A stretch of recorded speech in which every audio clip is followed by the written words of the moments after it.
Can we see how many people we have watching? I probably, but I do not know how. It's all right. Hi, everyone. Hello. 1 second. Hello to anyone that's listening to me.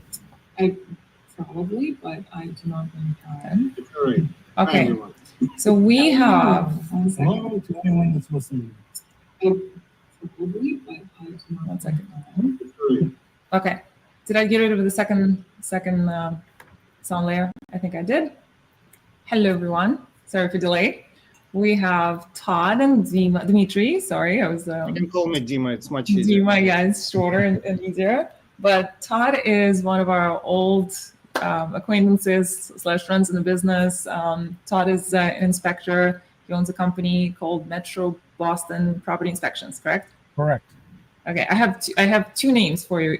I think it's environmental inspections or something along those lines, right? So you do both, right? You do mold testing, you do a lot I do mold testing, I do radon testing, water quality analysis, sewer scopes, home inspections, commercial real estate inspections, and a few other things.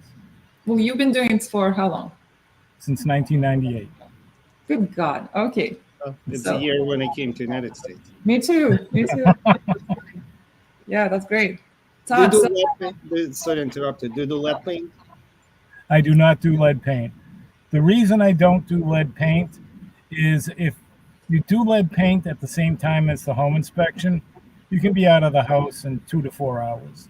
If you do lead paint after the inspection, you're probably there 6 hours. Okay.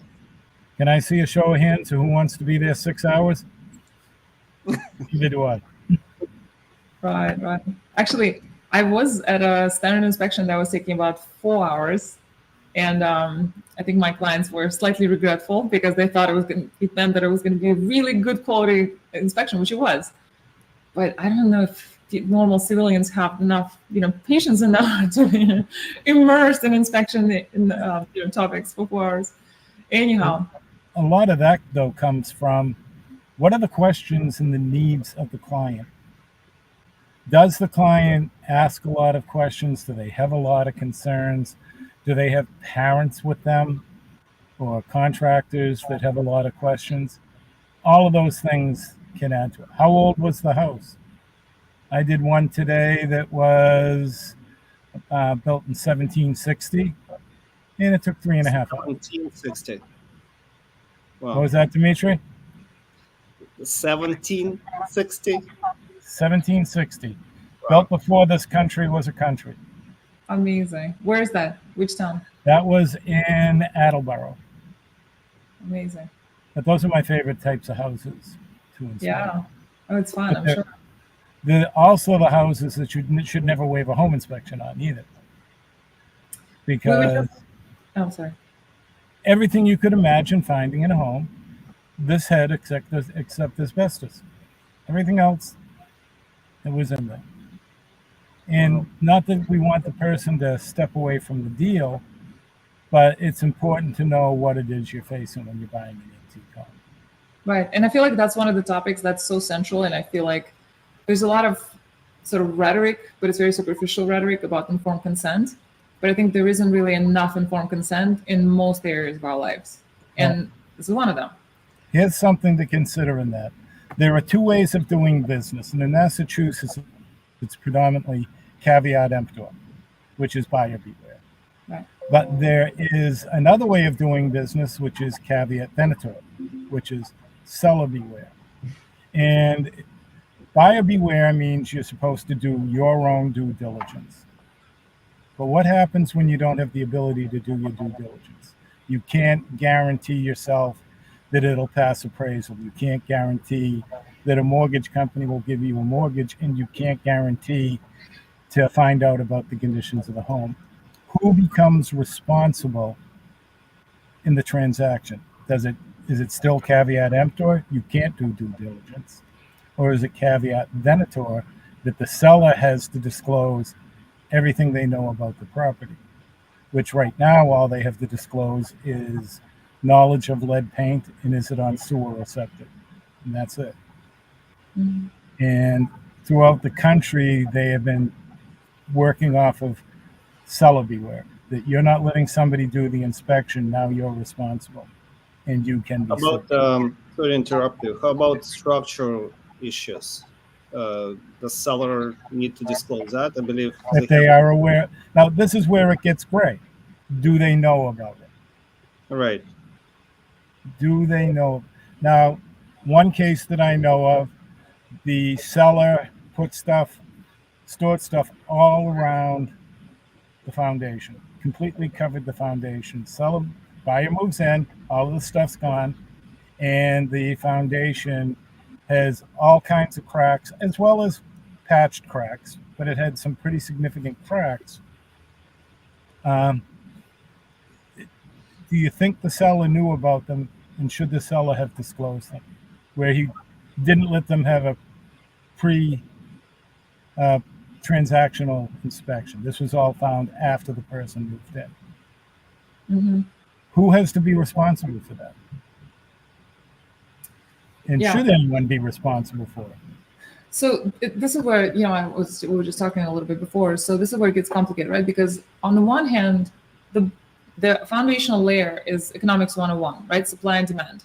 So when you have very low supply, usually you have a lot of demand, in this case in our current market, right? So it's almost like people consciously say, you know what, I'll deal with it. I know there could be issues. I mean, unless there was something like Dmitry, you were saying, like maybe there's a foundational issue, right? So that is like a bigger, it's a big issue. But like you said, foundational issue is not necessarily a house, sort of slanting in a very obvious manner, right? Foundational issue could be something else. It could, including the big crack, right? Maybe some vertical crack. Which then leads to water penetration, et cetera, et cetera. Right, exactly, yeah. So it does get complicated. And I agree with you. I think, it's on the one hand, the seller does not, currently they're not required to fill out the property condition form. I mean, some sellers do fill it out, but my question to the seller is always, how confident are you in your understanding of your home, right? Because a lot of people are way too busy. And today, nobody knows.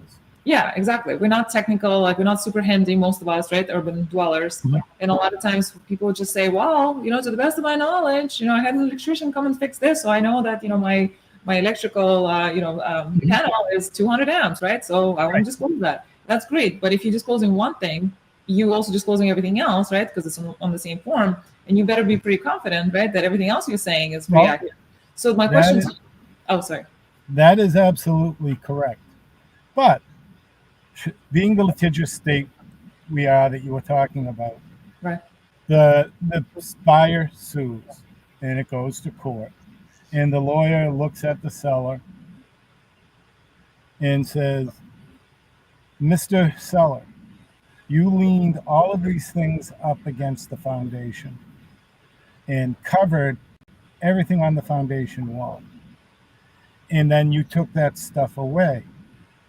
Do you mean to tell me that you were not aware that you had unrepaired cracks in the wall? You had repaired cracks in the wall. Were you unaware that you had cracks in your foundation wall? And then the next question is, you bought the house 4 years ago. Did you have a home inspection done? Did the home inspector identify these cracks to you? Can we see a copy of that home inspection report? There are a lot of ways where we don't want it to go this. I don't want it to go this direction because it's nuts.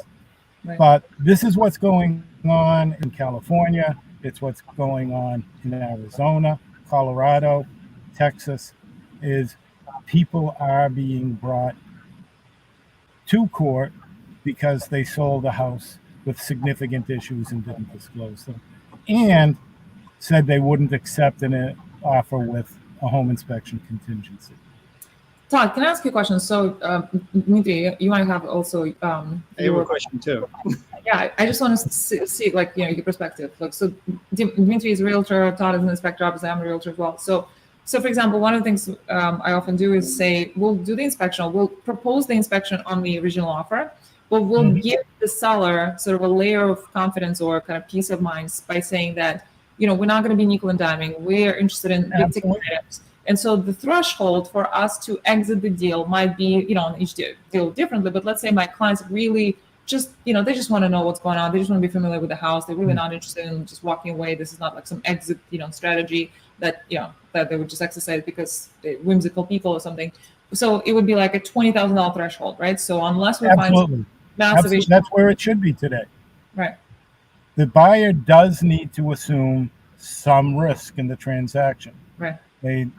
5 years ago, we were heavily into a buyer's market, and younger, less seasoned buyers were taking the home inspection report and going to you guys, the agents, I want everything fixed. Totally unrealistic.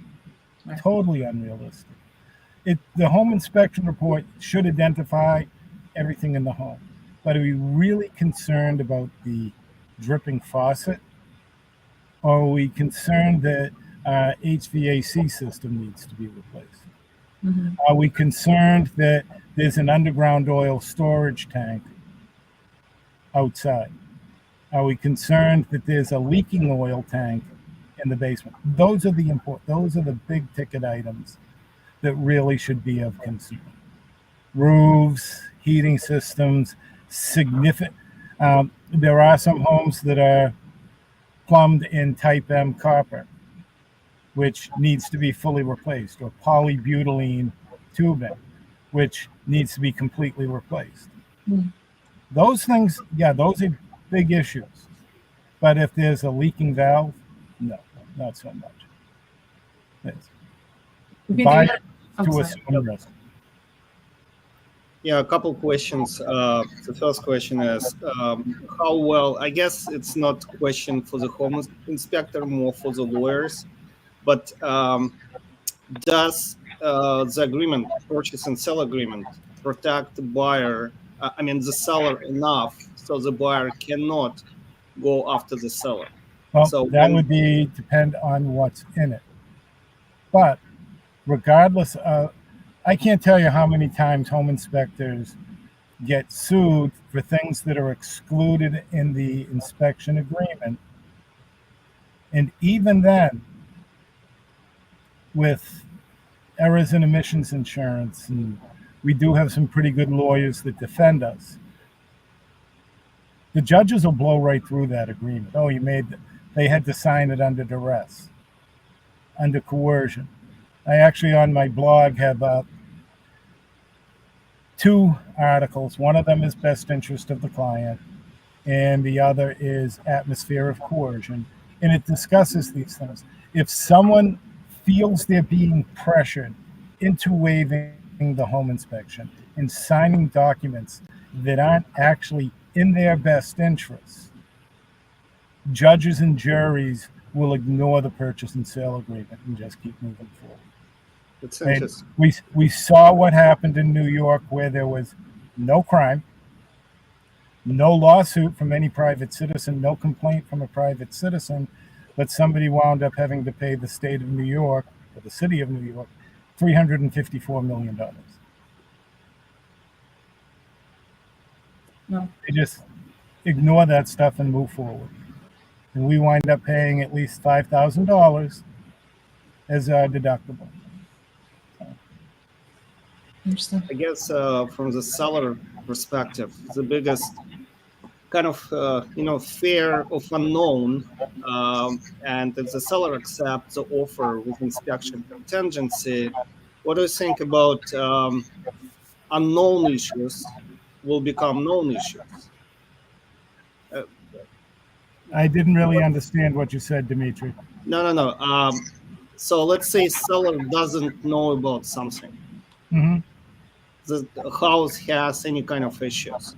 But if the seller accepts the offer with inspection contingency, the known issue becomes known issue. And from that point, the seller It's must... on me. The risk is now on me. Yeah. Right. My own opinion, when do we inspect septic systems? Before closing, well, you need We to. inspect the septic system before listing the house, usually.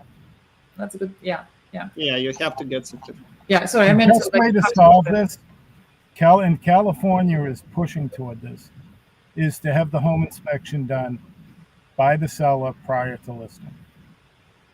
That's the way we solve it, is we handle it the same way we handle septic systems. Then we're working off of a field of disclosure and not due diligence. And it's totally, and then the person that's responsible is me, the home inspector. It's not the buyer, it's not the seller, it's the person that may have missed something. Now, in the world that we live in today, there are 3 options a person has to try to find out about the property. Number 1 is doing a full inspection before they're offered. If their offer doesn't get accepted, then they may have to do it again and again, and that can get expensive as well. But it does create a stronger offer having the inspection done in advance, because they're making their offer with full knowledge of the conditions of the home. And yes, we still want to offer on the home, and yes, we still want to offer over asking. Or they can do a pre-offer walkthrough that the Board of Registration has not yet said, no, we can't do it. Some lawyers say, no, we shouldn't do it, but we still do pre-offer consultations, which is just an hour time in the property looking at the major systems. Or they can do a post-closing inspection and find out about the home and at least know what their priorities are in the home. And that's really where people can go today to get it vetted. Do I think it's perfect? No, it's not perfect. But we have to go with what we're facing. We have to deal with what we're facing. That's what we're facing today. I like the idea. I think it's a creative, innovative idea, right? I mean, if you're a seller and you would like to minimize the anxiety, the guessing game, etc., right? If you do the inspection up front, and especially if the inspector, like you said, understands that they assume the risk, right? They're now, obviously, and it's not, sort of a fly-by-night kind of thing. It's like it's a systematic thing, right? So people really get it. It's a full inspection that the seller can then pass on to buyers. Yeah. No, I like that idea. I'm going to incorporate that into my presentation. Definitely. I like it. And it's most important in houses, not new construction, but say a house is 20 years old. Everything in the house, water heater is probably the second water heater. Heating system is at the end of its anticipated service of life. It's exceeded its manufacturer's warranty period. AC unit, that's the same. The roof is probably 2/3 of the way through its economic life. So starting at that point, when you know things are starting to break down, that's a good starting point to think about, do I need to have a pre-listing inspection? And when we get, if it ever comes back, if we ever get into another buyer's market, that's another time when it becomes important to have a pre-listing inspection. That's great. But pre-listing inspection, is it the same kind of scope of work as... It's the exact same scope of work. And you provide the seller with a report? We provide the seller with the report, and they can share that report with their clients. Yeah, the pictures, all the suggestions. I like that, yeah. And you were just saying that... Good idea. Yeah, you were just saying that you also just did a couple of closing inspections, right? Post-closing, yes. I'm sorry. So can you just describe what were the circumstances? So people were not able, I'm assuming, to do inspections. They were unable to get their inspection. Nobody would accept it. But they still wanted to know what they were facing in the home. Right.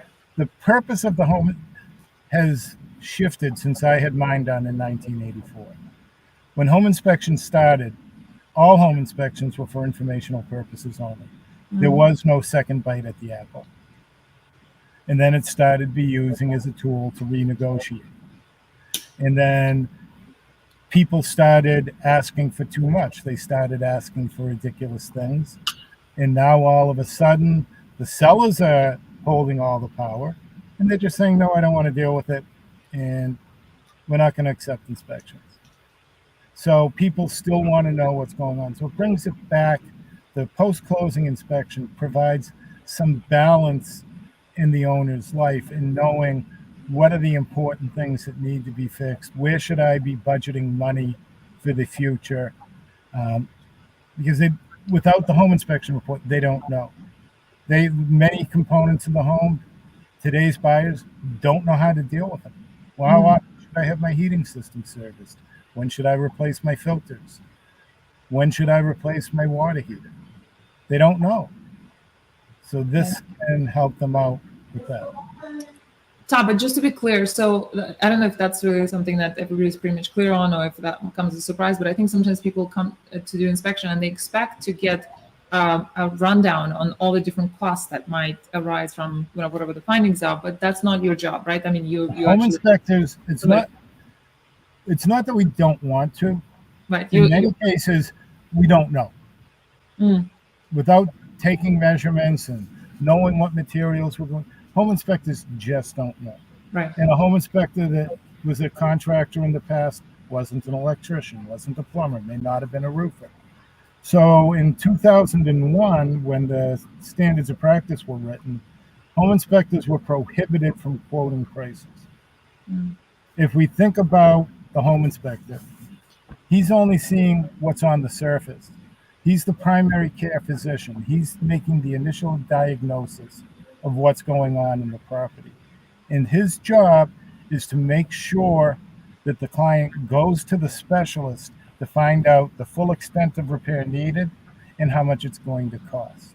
If a home inspector tells someone that it's going to cost this amount and they're wrong and they didn't go and talk to the specialist, say they say replacing a heating system, well, that's going to be $7,000 and it's 30. Did they do a service to their client or a disservice? Or vice versa. If they tell them it's going to be 30 and it's only 7, they also did a disservice to the seller. They did a disservice to everyone in the transaction because they just didn't have accurate information. And it's important that the client get that accurate information. So basically, when the buyer gets inspection report, and I'm sure you heard this kind of questions all the time, how much would be fixing such and such system?